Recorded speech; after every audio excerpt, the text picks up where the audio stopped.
O De La Cruz, hoje, foi o grande destaque. Um golaço que o Zico assinaria, né? Realmente provando que é uma contratação espetacular do Flamengo e que já deu certo e que tem tudo para se tornar cada vez mais um ídolo da nação rubro-negra. Mas o Flamengo muito apático, muito devagar e começando a perder algo que estava caracterizando o time nesses 3 primeiros meses do ano. O Flamengo está dando chances aos adversários e hoje levou o 3º gol na temporada. Isso aí é um número fantástico.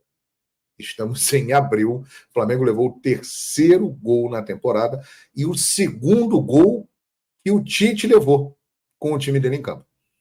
É algo realmente sensacional. Mas é uma situação que tem que ficar alerta. O Flamengo parece, neste momento, que ele está jogando em final de temporada, que os jogadores já estão cansados. E o pior, que na verdade é o melhor, ainda está por vir. Acabou agora a pré-temporada. Agora, depois dos estaduais, é que a temporada pega firme, pega fogo, e o Flamengo mostra que está caindo de produção.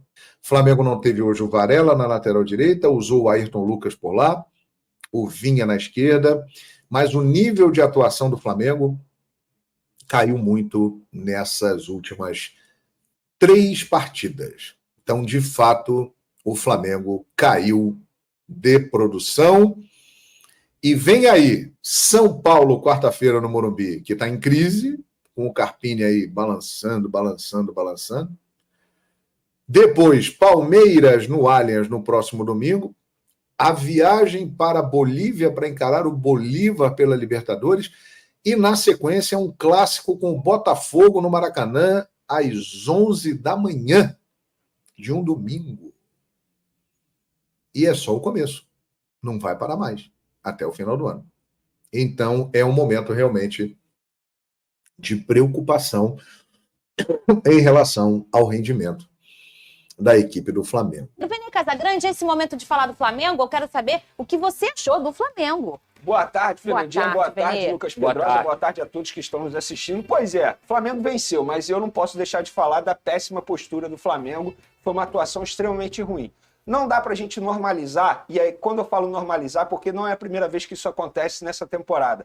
Essa postura covarde que o Flamengo teve depois de abrir 1-0 no placar, ter vantagem no placar e também ter vantagem numérica em campo. A todo momento a gente percebe isso, que quando, com o Tite pelo menos, com o Flamengo com uma vantagem muito boa, podendo tirar proveito, inclusive na vantagem numérica dentro de campo, quando o Atlético Goianiense teve uma expulsão, e uma expulsão polêmica, mas depois a gente vai falar sobre isso, mas independentemente disso, foi uma expulsão, o Tite o que deveria fazer? Tentar tirar proveito disso. Mas, novamente, a gente pôde ver um Flamengo covarde, botando em risco até mesmo o resultado.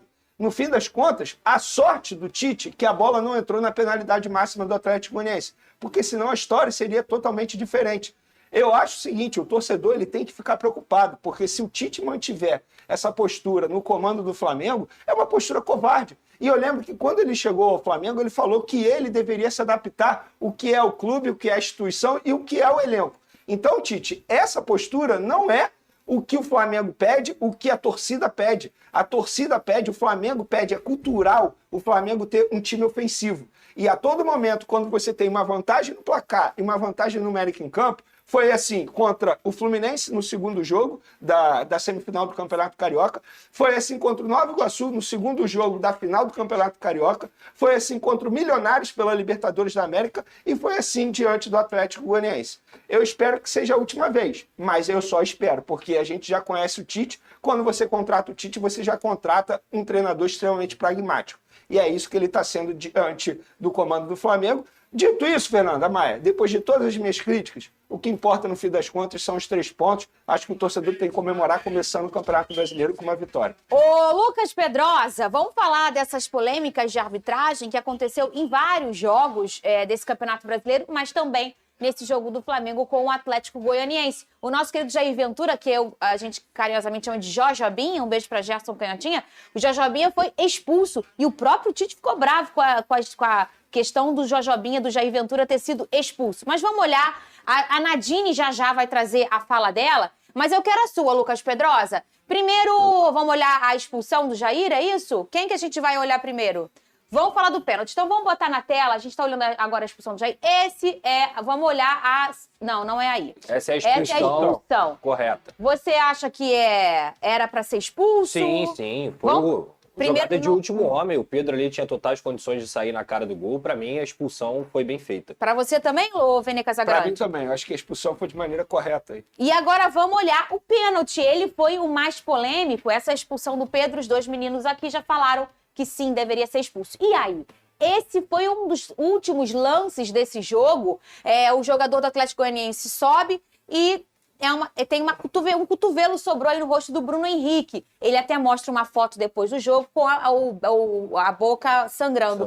Pedrosa, pra você aquilo ali é pênalti ou não é pênalti? Olha, Fernanda, é um lance extremamente interpretativo. Eu entendo que esse lance aí é um lance comum de jogo, onde, na minha visão, eu não vejo o zagueiro do Atlético Goianiense tendo a intenção de dar uma cotovelada no Bruno Henrique, mas nem sempre a intenção ela configura a falta ou não. Às vezes, sem querer, você acaba cometendo essa infração.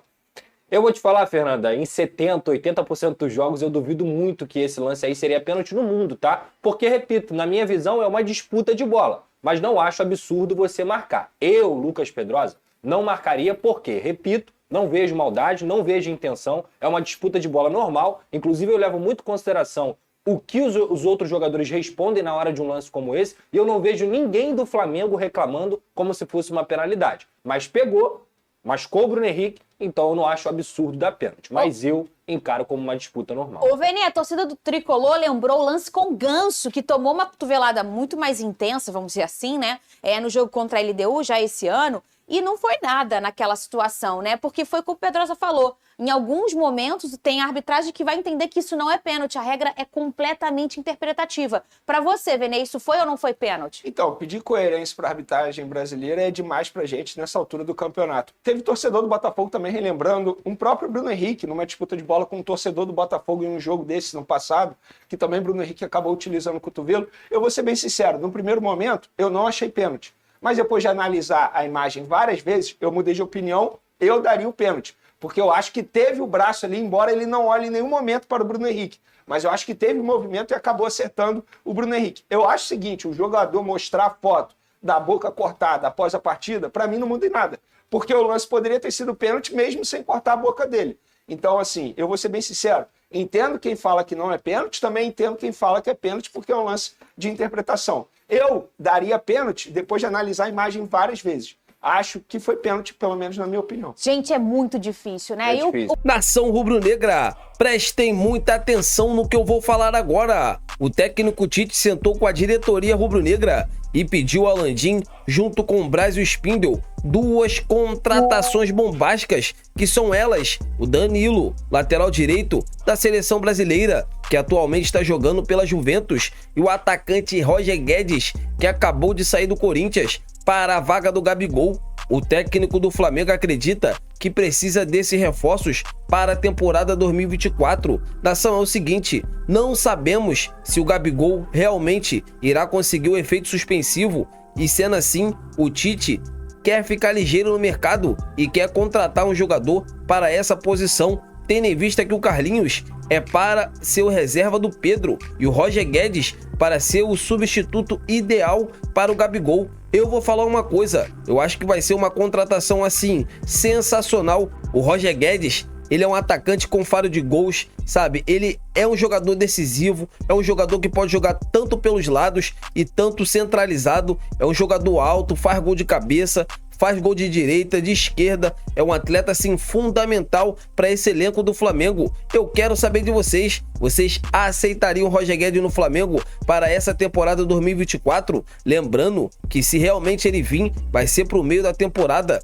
Deixa nos comentários aqui, galera, se vocês aprovam ou não essa contratação. E também quero falar sobre esse lateral direito que o Flamengo está querendo, que deve ser o Danilo. O Tite, inclusive, vem conversando diariamente com o jogador para que ele facilite um pouco nessa negociação e retorne ao futebol brasileiro.